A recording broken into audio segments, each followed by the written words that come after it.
Good morning বন্ধুরা, আমার আনমনার আরও একটা ব্লগে সবাইকে স্বাগত জানাচ্ছি। আশা করি সবাই ভালো আছেন। আমি সকাল সকাল বারান্দায় আমার ঘরে পড়ার শীতের পোশাকগুলো রোদে দিয়ে দিলাম। আমার বারান্দাতেও রোদ আসে, এটা তো বুঝতেই পেরে গেছেন এতদিনে।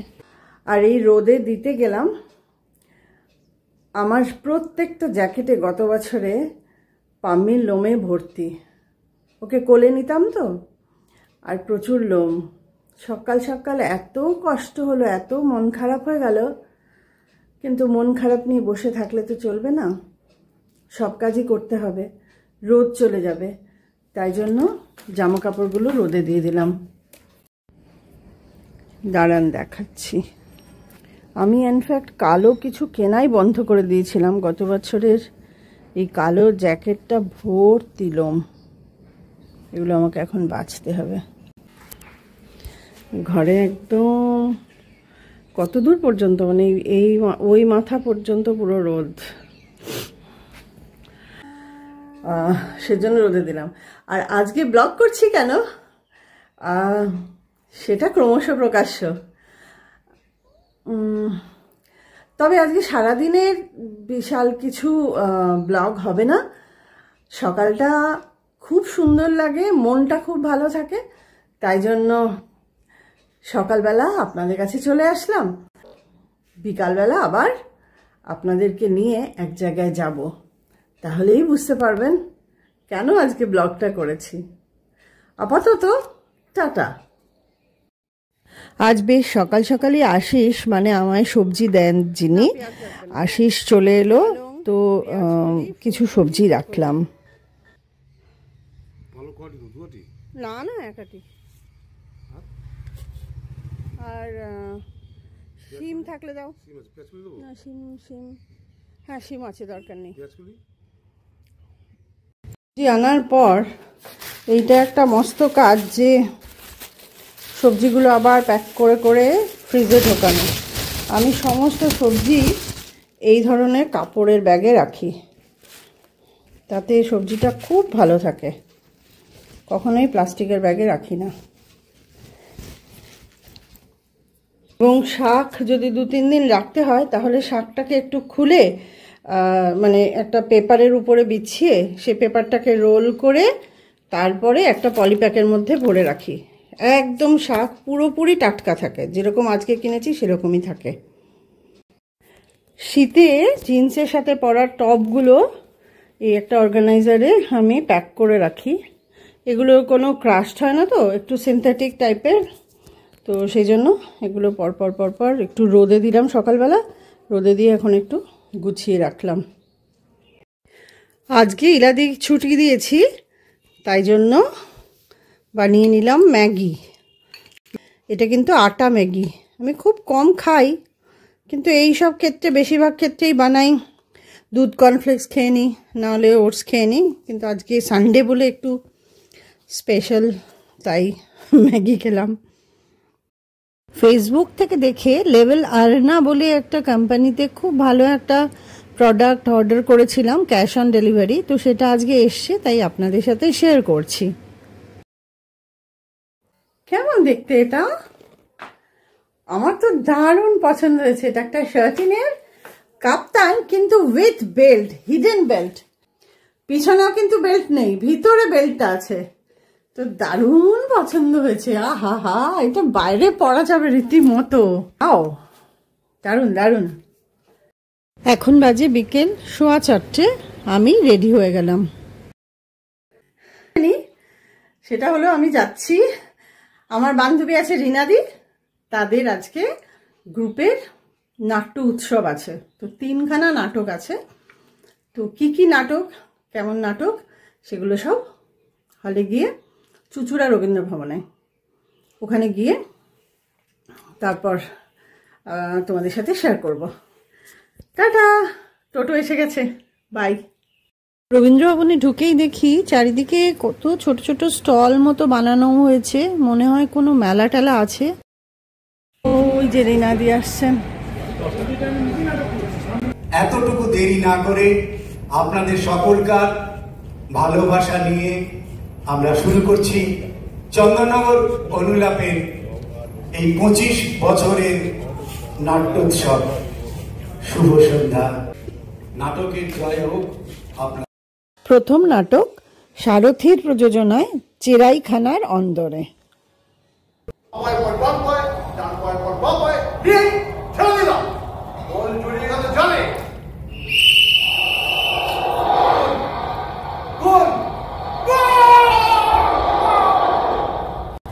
পরিচালকের হাতে আমাদের সভাপতি তুলে দিচ্ছেন শ্রীমতী রীনা সেনগুপ্ত।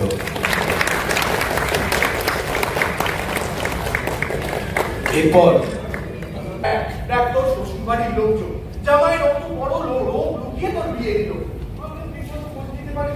আরে মেজকুড়ি, ওই মেজকুড়ি তো এই সম্বন্ধটা এনেছিল। বাংলা নেই বলে মাও রাজি হয়ে গেল। বাংলা টিচার হলে কিন্তু ভালো পপুলার হতে। কি যে বলেন না, তবে কি জানেন তো সেই মাস্টার কিন্তু বেশ সম্মানে। এই যে আপনার মতো একজন দিদিমণি আমার সাথে কত সুখ দুঃখের কথা বলছে, আমার কাছে কত বড় পাওনা বলুন তো। আচ্ছা, হ্যাঁ বলছিলাম কি আমি কি আপনার একমাত্র টিচার বলে? না না আর কোনো টিচার বলতে আপনার থেকে টিকিট নেয় না বুঝি? তা কেন হবে? দেখুন তারা সবাই না আমার কাছ থেকে টিকিট নেয়, কিন্তু তারা প্রয়োজনের বেশি একটাও কথা বলেন না। বাপ শুনতে বাপ পুরো বাপ জ্বালা নিজে বিয়ে করার মুরত নেই। কেন বলে জন্য সম্বল আমার কানে গেছে? হ্যাঁ, 3টার সময় ধরে এনেছে তুমি আমার বিয়ে করে। আয় চল না, নিকালো আপনি নিকালো যাও।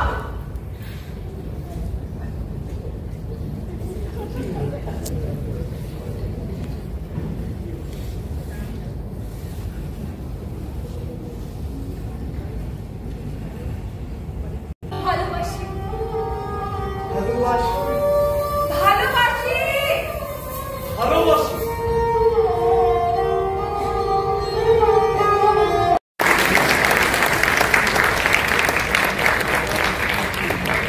শেষতম নিবেদনে নাটক বিপন্ন অতীত এবং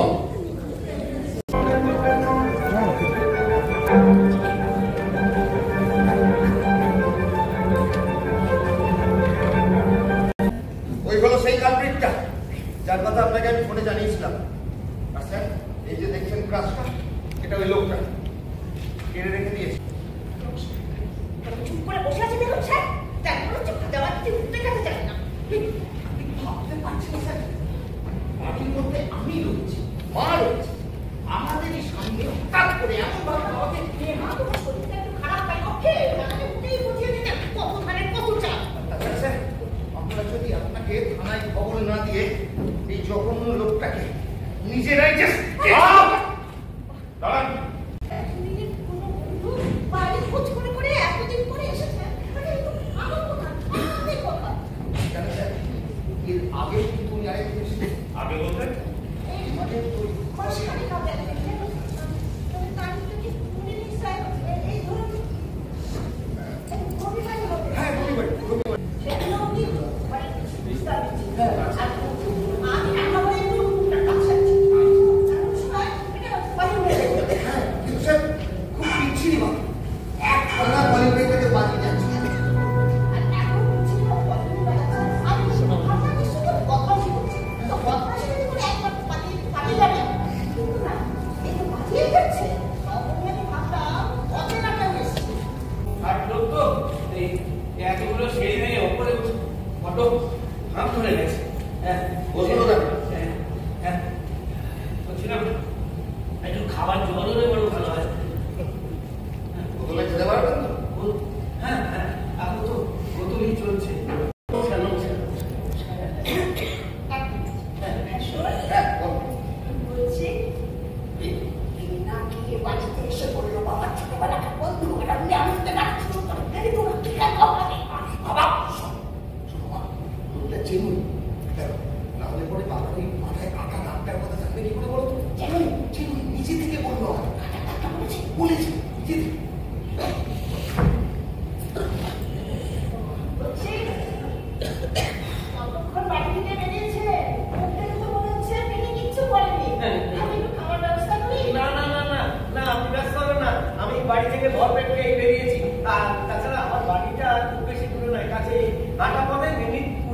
অফিসিয়াল রাস্তা। ঠিক আছে, তাহলে আপনি চিঠি সংগ্রহ করে রেখেছেন? না না না না, এটা না বলবেন না, আমি অক্ষুণ করে আছি। এটা মানে আরে ব্যস্ত কর কিছু নেই। বাবু, তুমি ওনার সঙ্গে একটু কথা বলো। হ্যাঁ আমি আসছি, তুমি আসছি। সেই বিষয়টা তো অনেক কপল কি আছে এই সম্পদটা খেয়ে নিই। সেই আবার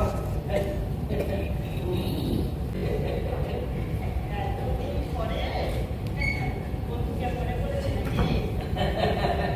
রাজা বলছেন ওই যে কথা আছে না, ওই out of sight out of mind. আপনার কথাটার ছবিটা আমার বাড়িতেই ছিল জানেন, কিন্তু এতদিন আমার চোখে পড়ে। ছবি? হ্যাঁ ছবি, কিসের ছবি? ছবি ওই চোখে পড়ে। হ্যাঁ পুরো ছবি। তারপর ধুলো হয়ে নোংরাতে ভর্তি হয়ে আছে, ওপরটা ঝাপসা হয়ে গেছে, লালচে হয়ে গেছে। বাপ্পা রাজীব বিশাল বাবাই আমি আর তোমার বাবা অনয়। আপনি ছবিটা চোখে পড়লো, তাই বন্ধু খোঁজ করতে চলে এলেন, হ্যাঁ? আমি তো মানে আমার অবাক লাগছে কারণ যে সেই কবেকার কথা, অথচ এখন আপনি সমস্ত বন্ধুদের নামগুলো পরিষ্কার মনে রেখেছেন। আর আমাদের আমরা তো এক ক্লাস থেকে আরেকটা ক্লাসে উঠলে পুরোনো বন্ধুদের নাম সব ভুলে গেছি।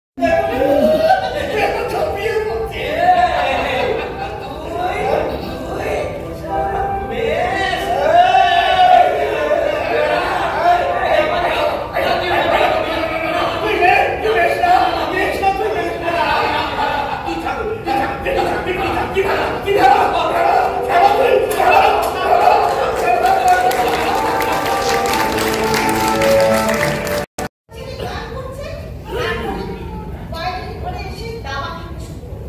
দাবা খেতে খেতে আবার আবৃত্তি করতে শুরু করলো। বেশ হইচই করে আনন্দ করে কাটছিল দিনটা। আচ্ছা, মানে অনেক দিনের পর বাবা ওদের পুরোনো বন্ধুকে ফিরে পেয়ে দেখলাম বেশ খুশি। কিন্তু হঠাৎ করে যে উনি এরকম একটা বিচ্ছিরি কাণ্ড করে বসবেন, সেটা আমরা কেউ ভাবতে পারিনি। সত্যি স্যার, চোখের সামনেটা ঘটে গেল না, কিছুতেই মেনে নিতে পারছি না স্যার। আচ্ছা এই তো মাত্র কয়েক ঘন্টা আগে কথা স্যার, এর মধ্যে মানুষটা কেমন বদলে গেছে। কোনো কথা বলছে না, শুধু বিছানায় শুয়ে আছে, কোনোদিন ফোন পর্যন্ত করছে না। আচ্ছা, হাজার প্রশ্ন করলেও কিন্তু কোনো উত্তর দিচ্ছে না। সারাক্ষণ সাইডে খালি শুয়ে শুয়ে সিলিংয়ের দিকে তাকিয়ে বসে আছে। আচ্ছা, এইসব সিমটমস আপনারা ডাক্তারকে জানিয়েছেন? আর বাবু, তুমি পারলে একবার তোমার বাবার কাছে এসে বসো। বাবা একা রয়েছে? স্যার, আমি বাবার কাছে গেলাম। হ্যাঁ, আপনি আসুন। দরকার পড়লে আপনাকে নিশ্চয়ই ডেকে দেবো। আমার আচরণটাকে আপনি প্রতিহিংসা করার বলছেন, অস্বাভাবিক বলছেন। না স্যার না, এইভাবে আমার আচরণটাকে আপনি কোনোভাবেই দাগিয়ে দিতে পারেন না। স্যার, আচ্ছা। ধন্যবাদ। অনিমেষ বাবু, এই যে এনারা আপনার এগেন্সটে যে অ্যালিগেশন এনেছেন, ক্যান ইউ ডিনাই দ্যাট? এই যে ওর হাঁ করে বসে না থেকে স্যার জাজের কাছে উত্তর দেন না। আপনি কিছু বলছেন না, তার মানে এটা ধরেই নেওয়া যায় যে আপনি যা করেছেন সব জ্ঞানে করেছেন এবং আপনি তার জন্য অনুতপ্ত। না তাছাড়া না। বলবার কিছু নেই, খাতা তো বলবে। কিন্তু কেন এরকম করলেন অনিমেষ বাবু? শয়তান লোক একটা। স্যার, আমি যা করেছি সব জ্ঞানে করেছি। তাই? হ্যাঁ, সব জ্ঞানে করেছি।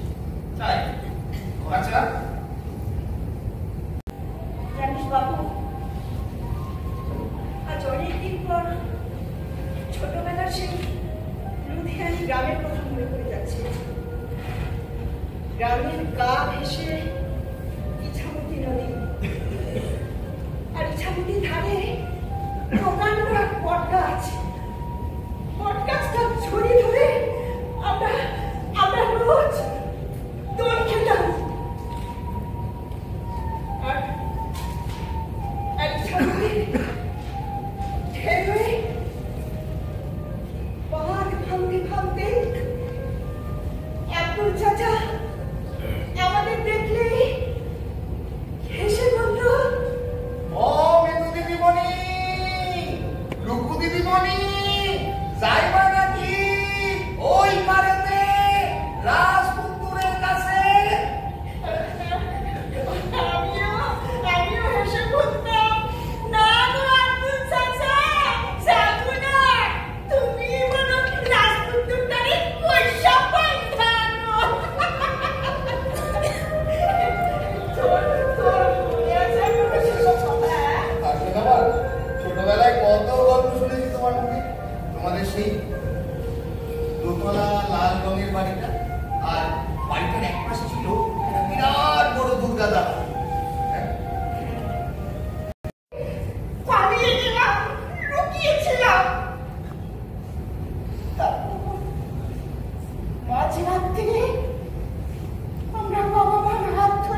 এইবারে পালিয়ে এলাম। জানিস সেই আব্দুল চাচা, সেই রাজপুত্রের খুঁজে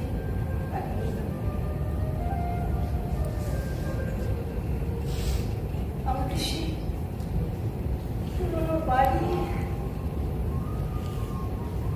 সেই দুর্গা দালান, সেই ধুলিয়ানি গ্রাম, ওরা সব এখন কেমন আছে কে জানে।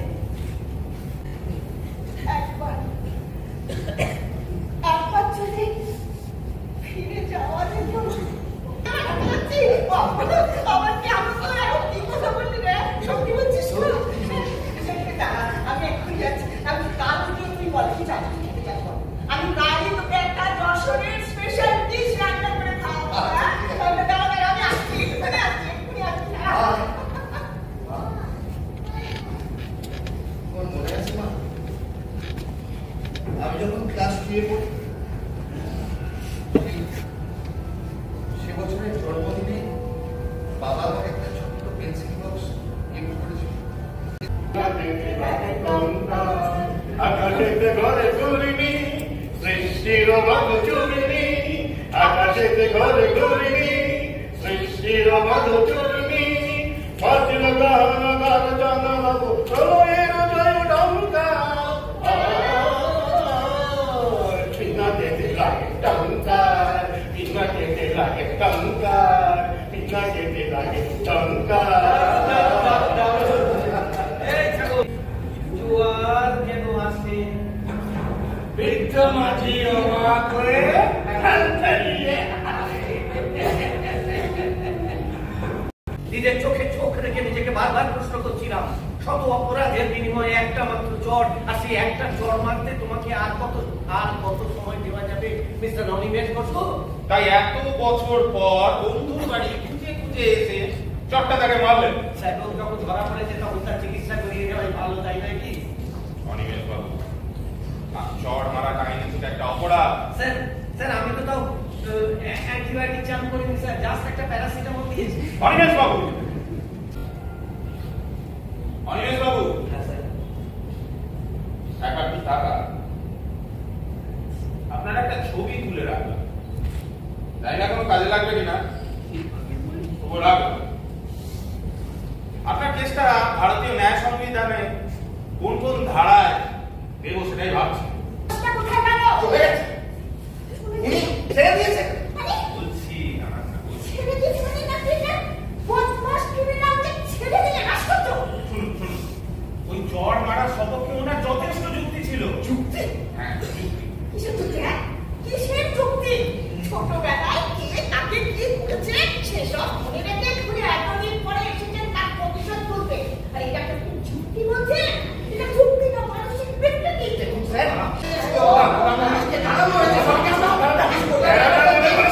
আমাকে চড় মেরে পা দিয়ে যাবে। আমি খাবো না, আমি খাবো না, আমি খাবো না, আমি হচ্ছে তো আমি কিন্তু চাই খাবো না।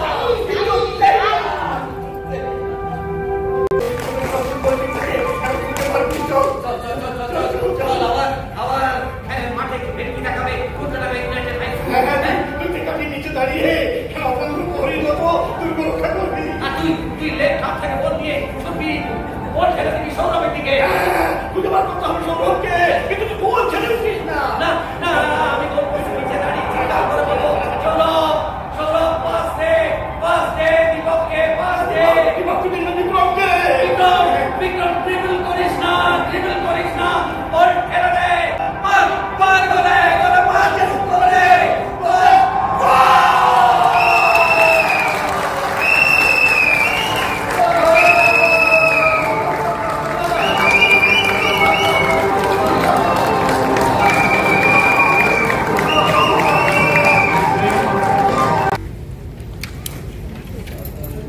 সৌভিক চক্রবর্তী,